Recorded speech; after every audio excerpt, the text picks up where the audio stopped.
Ricardo Tilman Jr. was a man who needed no introduction on the campus of Jacksonville University in 2000. A star on the school's football team, beloved by his teammates and family. And his death was so sudden and jarring for them. And a miscommunication at the scene still has detectives trying to piece together exactly what happened and who was there.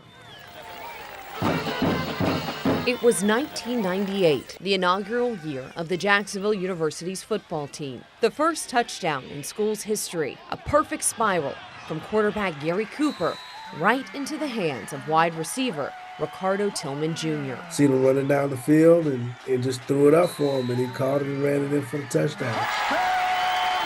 Yeah, it was something special. The team was tight-knit, a brotherhood.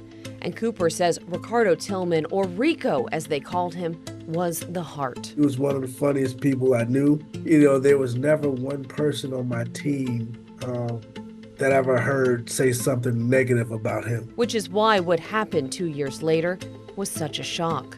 It was March 19th, 2000. Ricardo Tilman Jr., Gary Cooper, and some of their teammates went to Jazzco, a club they frequented in Arlington. Also there was Talmadge Ford Jr., currently an officer with the Jacksonville Sheriff's Office. But in 2000, he was also on JU's football team and worked as a security guard that night at Jazzco and saw his teammates arrive. I was like, hey, y'all good, get in and having a good time. Cooper says he remembers some of the team getting into an argument with another group of men there, but it was resolved. But it led to nothing, actually it led to, shaking hands, right? As Jazzco was closing, Cooper says he left in another car. Talmadge was in another section of the club clearing people out when he heard a fight had broken out in the parking lot amongst a group of people, and Tilman had been hurt. Everybody was kind of figure out what was going on with Rico. He says the scene was chaotic. We really didn't know who was involved because so many people coming out and dispersing and going different directions. Investigators say it appears Tilman was trying to protect his teammates and their girlfriends when he was stabbed in the back. Though the injury was serious,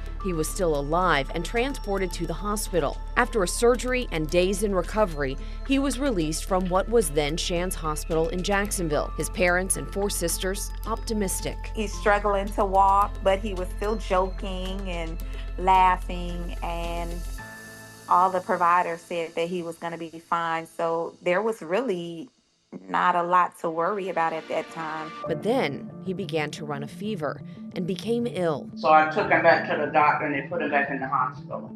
All of a sudden, it just went bad. A staph infection had taken hold from the wound, and on April 10th of 2000, it claimed his life. So we had no idea. We didn't expect it at all. It hit us like a train. We had no idea that he was going to pass away. Because the infection was a result of the initial stabbing, his death was classified as a homicide. But the homicide detectives picking up the case were at a major disadvantage. Our detectives have to go back now and try to piece together something that has occurred 2 weeks prior. Detective Travis Oliver with the cold case unit at JSO says it appears there was a miscommunication at the scene at Jazzco, and the responding officers were told Tilman's injuries were not life-threatening. Based on that miscommunication, the police didn't do what would be normally done at a scene where someone was life-threatening. The scene wasn't preserved, witnesses were not detained or interviewed that night, so the names of the other men involved in the fight remain a mystery. That's the information that we need.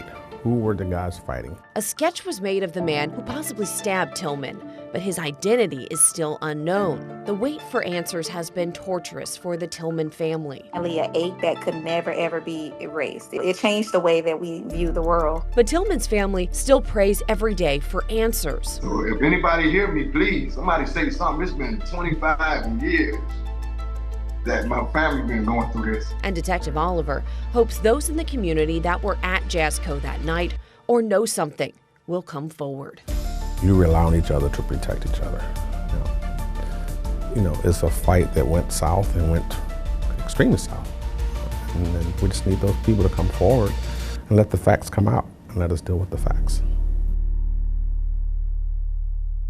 If you know anything about the death of Ricardo Tilman Jr. or you were at Jazzco the night the fight happened, contact the Jacksonville Sheriff's Office or Crime Stoppers. Katie Jeffries with photographer Cole Echevarria. First Coast News, on your side.